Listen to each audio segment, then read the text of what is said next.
नमस्कार दोस्तों, invest for future plan में आपका स्वागत है।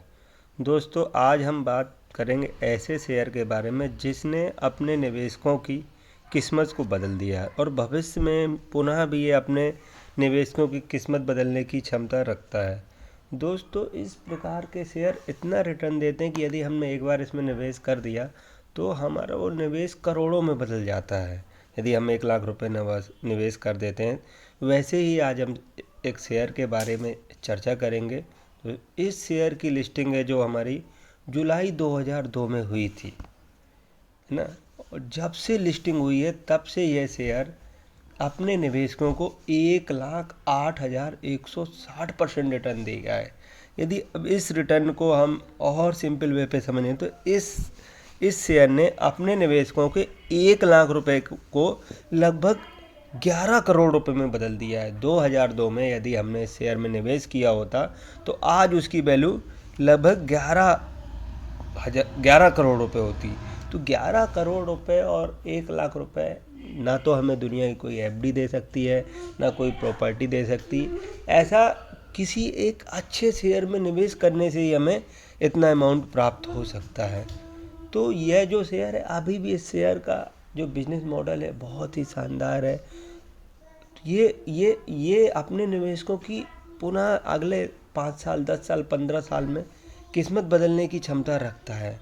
दोस्तों, जो ये शेयर है, इस शेयर ने पिछले 5 सालों में, यदि हम चलिए ठीक है पिछले 20 सालों की चर्चा ना करें तो पिछले 5 साल में भी अपने निवेशकों को इसने 1 लाख रुपए को लगभग 3.5 लाख में बदला है। मतलब इसने पिछले 5 सालों में 276% का रिटर्न दिया है। दोस्तों, जब इस प्रकार के शेयर हमारे पोर्टफोलियो में रहते हैं ना और 4-5 साल, 10 साल हम निवेशित रह जाते हैं तो हमारा पोर्टफोलियो में जो रिटर्न रेशियो एक अलग ही दिखेगा आपको। तो हमें इस प्रकार के शेयरों को जब भी गिरावट होती है, वर्तमान में जो शेयर का प्राइस है 6225 रुपये है और इस शेयर का जो 52 वीक हाई है 7778 रुपये और जो 52 वीक लो है 5225 रुपये के आसपास है। और यह शेयर अपने 52 वीक हाई से लगभग 25% कम दाम पे मिल रहा है। तो दोस्तों, अच्छे शेयर यदि हमें 25%, 30%, 40% के रेट में मिल रहे हैं तो इन शेयरों में हमें एक एक दो दो करके खरीदारी करना चाहिए, क्योंकि कभी भी हमें अच्छे शेयरों में एक बल्क अमाउंट नहीं उठाना है। क्योंकि यदि हमने एक साथ पैसा फंसा दिया और कभी मार्केट गिरता है तो हम ये सोचेंगे यार कि हमारे पास इस समय पैसा नहीं है, कैसे शेयर खरीदें। तो हमेशा कुछ आप कैश अपने पास रखें और एक एक दो दो करके ही शेयर लें, ताकि फ्यूचर में कभी गिरावट हो तो हम अच्छे शेयर लें। इस शेयर ने 2016 में 1:1 का बोनस दिया था और और स्प्लिट भी इसने दिया था। मतलब 10 रुपये की फेस वैल्यू को 2 रुपये में बदल, मतलब एक शेयर के 5 शेयर कर दिए थे। उसके बाद 1:1 स्प्लिट देके मतलब एक शेयर को इसने 10 शेयरों में बदल दिया था। यदि ये शेयर स्प्लिट नहीं होता तो आज इसकी कीमत 60-70 हज़ार रुपये के ऊपर होती। भाई, एक शेयर 10 में बदल गए और वर्तमान जो वैल्यू है हमारी 6200 रुपये इंटू 10 कर दें तो अप्रोक्स इसकी कीमत 62 हज़ार रुपये होगी। तो यदि ये स्प्लिट नहीं होता तो इसकी कीमत 60 हज़ार रुपये। आप ये भी सोचते हैं कि उस समय जिसने 100 शेयर खरीद लिए होते तो आज उसके पास 100 इंटू 10 मतलब 1000 शेयर होते। तो दोस्तों, अच्छी कंपनी में निवेश करने का ये फ़ायदा रहता है कि आप अच्छी कंपनी में लेंगे तो आपको बोनस भी मिलेगा, स्प्लिट भी मिलेगा, सब कुछ मिलेगा, डिविडेंड भी मिलेगा।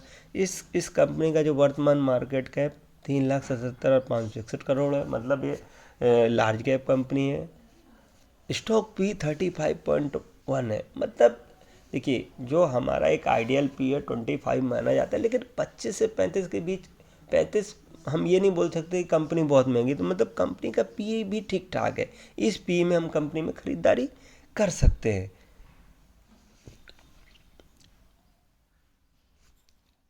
कंपनी का जो ROC है 10.3 है, ROE 17.5 है, फेस वैल्यू 2 रुपये है।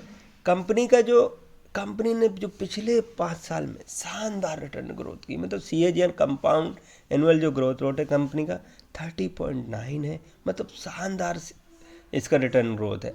कंपनी अपने सेक्टर में भी, जो उसके सेक्टर के आसपास कंपनियां हैं उनके हिसाब से। अब हम बात करेंगे कंपनी के रेवेन्यू की। जो कंपनी का रेवेन्यू है क्वार्टर दर क्वार्टर बढ़ता जाए। ऐसा नहीं कि रेवेन्यू घट रहा हो। देखिए जून 2020 में 6,600, फिर अगले उसमें 6513 करोड़ हो गया, फिर 6656 करोड़। और वर्तमान में अभी जो करंट क्वार्टर हुआ है उसमें कंपनी का मतलब प्रॉफिट, जो सेल्स है, एक्सपेंस थोड़ा बढ़ रहे हैं धीरे धीरे, और कंपनी का जो नेट प्रॉफिट है आप देखेंगे वो भी क्वार्टर दर क्वार्टर बढ़ रहा है। कंपनी का ईपीएस देखिए वो भी क्वार्टर दर क्वार्टर बढ़ता जा रहा है। तो अच्छी कंपनी का यही फ़ायदा होता है कि उसका ईपीएस भी क्वार्टर दर क्वार्टर बढ़ेगा, सेल्स भी क्वार्टर दर क्वार्टर बढ़ेगी, और इसमें जो एनपीए है बहुत ज़्यादा नहीं है। देखिए जो ग्रॉस एनपीए 1.14% और नेट एनपीए 0.41% है। अब हम बात करें यदि रेवेन्यू, तो देखिए साल दर साल बढ़ता जा रहा है रेवेन्यू। इसमें हम साल दर साल तुलना करेंगे तो बहुत अच्छा रेवेन्यू परसेंटेज है। अब इसमें देखिए मार्च 21 में इसका रेवेन्यू था तो 26,663 करोड़, और मार्च 22 की बात करें इसकी 31,633 करोड़ हो गया है। तो मतलब आप देख रहे हैं सीधा 5,000 करोड़ रेवेन्यू बढ़ गया है। ईपीएस है वो भी बहुत शानदार बढ़ा है। पिछले साल जो इसमें ईपीएस था 116 था, और वर्तमान में जो इसका ईपीएस है 177.8 हो गया है। प्रॉफिट इसका पिछले साल 9504 था, इस साल प्रॉफिट इसका 14,532 करोड़। तो मतलब अच्छी कंपनियों में प्रॉफिट भी बढ़ रहा है, ईपीएस भी बढ़ रहा है, सब कुछ बढ़ रहा है। कंपाउंड सेल्स ग्रोथ की बात करेंगे तो पिछले 5 साल की 26% है, और पिछले 3 साल की 20% है। कंपाउंड प्रॉफिट ग्रोथ बात करेंगे तो पिछले 5 साल की 31% है, और पिछले 3 साल की 21% है। स्टॉक प्राइस सीएजीआर की बात करेंगे तो कंपनी का जो पिछले 10 साल का सीएजीआर है 47%। अब आप देखिए 10, यदि किसी कंपनी का सीएजीआर 10%, 47% तो कितना शानदार रिटर्न प्रदान करती होगी। पिछले 5 साल का 30% है। रिटर्न ऑन इक्विटी है पिछले 5 साल का 18% है, पिछले साल का 17। तो हम कंपनी का पैरामीटर देख रहे हैं बहुत ही शानदार। बैलेंस शीट की बात करेंगे तो कंपनी के पास बैलेंस भरा पड़ा हुआ है। कंपनी के पास जो वर्तमान में है 47,922 करोड़ का रिजर्व पड़ा है। मतलब कंपनी भविष्य में हमें बोनस प्रदान कर सकती है। मतलब एक कैश रिच कंपनी है। ऐसी कंपनियों के पास यदि रिजर्व रहेगा तो हमें आसानी से बोनस है, स्प्लिट है, प्रदान करते हैं। कंपनी के पास कैश ही नहीं रहेगा तो बोनस स्प्लिट कैसे प्रदान। कंपनी में जो प्रमोटर की होल्डिंग है 55.91% है, एफआईएस की स्थिति 19.87%, और डीआईएस धीरे धीरे देखिए इसमें हिस्सेदारी, डीआईएस का पहले 11.22 था, अभी 12.37% हो गया है। तो डीआईएस ने हिस्सेदारी बढ़ाई है, एफआईएस की डिसेंट है, और प्रमोटर की होल्डिंग भी इसमें डिसेंट है। तो दोस्तों जो इस प्रकार की कंपनियां रहती हैं जिसमें प्रमोटर, एफआईएस, डीआईएस 80 हिस्सेदारी रखे हुए हैं, और पब्लिक की भी हिस्सेदारी ठीक ठाक है। तो दोस्तों हम बात कर रहे थे बजाज फाइनेंस कंपनी। ये एनबीएफसी सेक्टर का किंग है, और ये हमें auto loan, personal loan, credit card पे लोन, हर विभिन्न प्रकार के लोन प्रदान करती है। इनका बिजनेस मॉडल अच्छा है, इतना अच्छा है कि आपको कोई भी लोन चाहिए बजाज फाइनेंस के थ्रू आपका शॉप में लोन हो जाएगा। आप कोई कंज्यूमर गुड्स खरीद लिए, आजकल ये बहुत सारे हाउसिंग भी लोन दे रही है, सब कुछ लोन दे रही है। तो दोस्तों इस प्रकार की जो कंपनियां हैं हमें हमारे पैसे को भविष्य में बहुत बड़े अमाउंट में बदल सकती है। इस प्रकार की कंपनियों में जब भी गिरावट होती है तो हमें ज़्यादा नहीं खरीदना है। कभी 1 शेयर खरीद लीजिए, कभी 2 शेयर खरीद लीजिए, और इस प्रकार की कंपनियों में लंबे समय की निवेशित रहिए। थैंक यू दोस्तों।